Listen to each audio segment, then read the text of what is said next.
Transitions are a part of everyday life. Whether it is between activities, locations, or life stages, transitions occur all the time.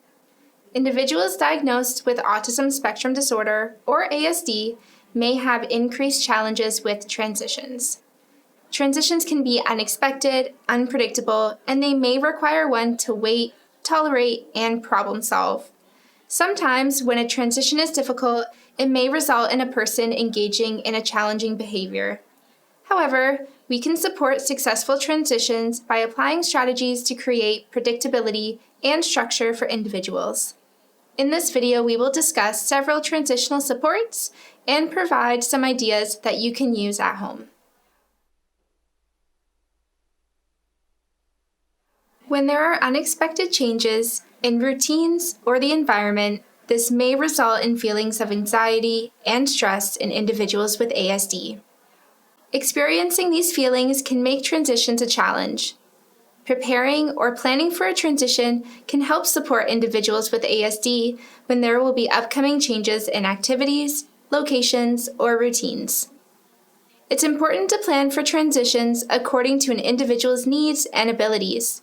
We will now discuss some strategies that you can use to support successful transitions.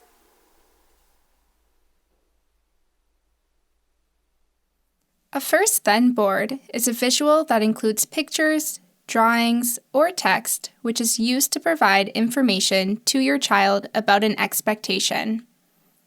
Using a first-then board can be a useful strategy because the individual can see what task or activity they must complete, and what activity will follow the completion of the task or activity. This visual representation provides predictability for the individual, which should allow for smoother transitions between both activities.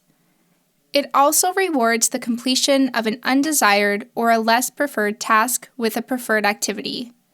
First-then boards are portable and can be taken with the individual whenever they transition between tasks or activities. Here is an example of how we would use a first-then board. Oh, that's great, you're finished your lunch. So how about first we put the dishes away and then we can do some drawing? Okay. That's great.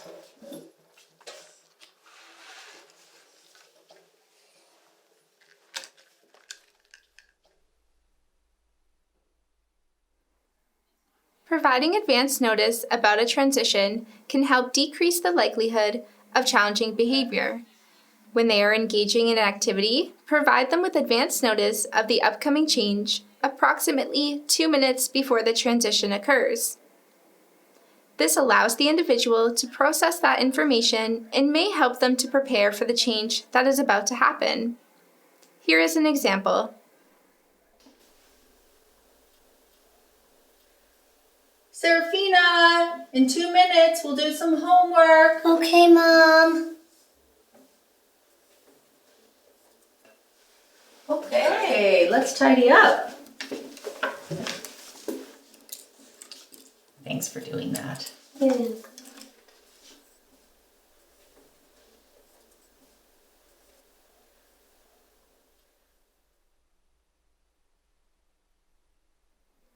If the person is a visual learner, using a visual support strategy may be helpful to support a transition.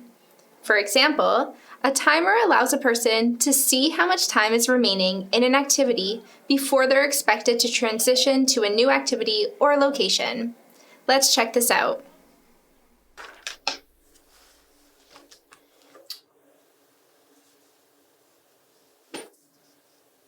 Okay, we have 10 more minutes and then it's going to be time for bed, okay? Okay.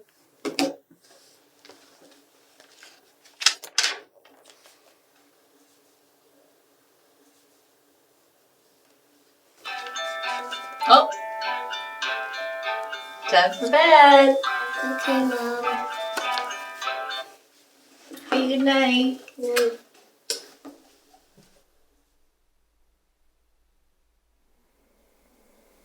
Visual or activity schedules are sequential images of tasks and activities that are used to aid individuals to follow routines. By visually representing the type and sequence of the activity, it increases the predictability for the individual, making transitions less challenging. This is a great strategy to use, especially for those who are visual learners, and it has been shown to be effective in increasing independence and functional skills in individuals with ASD. The visual schedule can be placed in a central area where the individual can see it and is easily accessible. When beginning to teach the individual how to use a visual schedule, start by using 2 activities at a time. The activity icons can either be pictures of the activity or a location of where the individual has to go. The individual checks the schedule and then goes to the assigned activity or location. Once they know how to use the schedule, you can increase the amount of icons to allow independence for the individual. Another way of using a visual schedule includes presenting a transition card to the individual during transition times. When it is time for them to check their schedule, present a visual cue and say, "Check your schedule."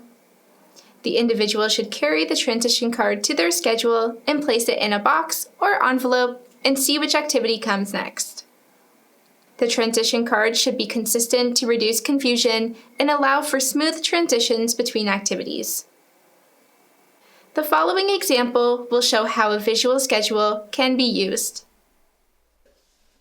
Serafina, Yes, Mom? it's time to go check your schedule. Okay.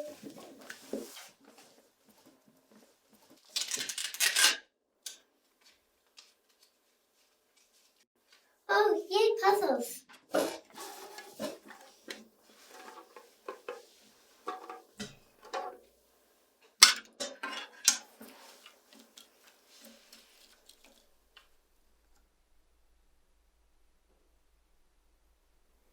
If you notice that the individual is having some difficulty transitioning between activities, you can adjust the length of the activity, the difficulty level of the activity, or the interest level.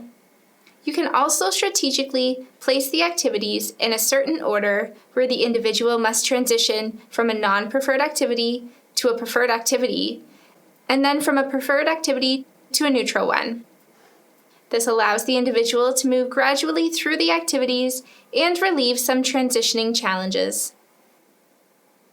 We have discussed the importance of transition strategies and those that you can use at home or in the community to aid in transitions.